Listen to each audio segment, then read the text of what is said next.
আমি এখন দাঁড়িয়ে আছি রাজধানীর কারওয়ান বাজারে। এটি ঢাকা ১২ আসনের আওতাভুক্ত। এই আসনে বিএনপির প্রার্থী হিসাবে মনোনয়ন পেয়েছেন যুবদলের সাবেক সভাপতি সাইফুল আলম নীরব এবং এখানে জামাতের প্রার্থী হিসাবে রয়েছেন সাইফুল আলম খান মিলন। এই আসনটিতেই সাবেক স্বরাষ্ট্রমন্ত্রী আসাদুজ্জামান খান কামাল এমপি ছিলেন। এটি অত্যন্ত গুরুত্বপূর্ণ। সালাম স্টিল ভোটের গাড়ি নিয়ে আমরা ঘুরে ঘুরে এই আসনের বিভিন্ন এলাকা দেখেছি। আপনাকে জানিয়ে রাখি যে তেজগাঁও থানা, তেজগাঁও শিল্পাঞ্চল থানা, হাতিরঝিল থানা ও শেরেবাংলানগর থানার একাংশ নিয়ে এই ঢাকা আসনটি গঠিত। এই আসনের ভোটাররা যেটি বলছেন যে এখানে মেট্রো রেল হয়েছে কিন্তু তীব্র যানজটে নাকাল হতে হয় এই এলাকার বাসিন্দাদের।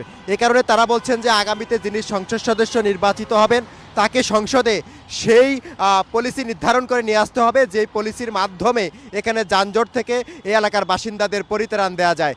তারা আরও বলছেন যে আপনি জানেন যে কারওয়ান বাজার একটি গুরুত্বপূর্ণ নগরীর অংশ।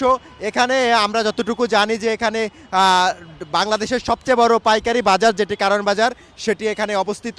অতীতে সরকারে যারা ক্ষমতায় ছিলেন তারা বারবার প্রতিশ্রুতি দিয়েছেন যে কারওয়ান বাজারটিকে ঢাকার মূল শহর থেকে বাইরে নিয়ে যাওয়া হবে, কিন্তু এই কাঁচা বাজারকে কোনো সরকারই এর আগে সরাতে পারেনি। তাই এখানকার ভোটাররা বলছেন যে আগামীতে যিনি নির্বাচিত হবেন তাকে এই প্রতিশ্রুতি দিতে হবে যে এখানে যে বাজারটি রয়েছে, কাঁচা বাজারটি রয়েছে, যার কারণে এখানে তীব্র যানজট হয়, এই বাজারটি যেন ঢাকার মূল শহর থেকে দূরে কোথাও সরিয়ে নেওয়া হয়।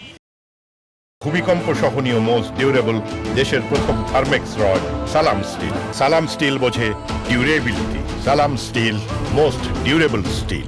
টিরোশনে সিটি কর্পোরেশনের সাথে সমন্বয় করে যে সংসদ সদস্য কাজ করতে পারবেন সেরকম একজন সংসদ সদস্যই এই এলাকার বাসিন্দারা চাচ্ছেন।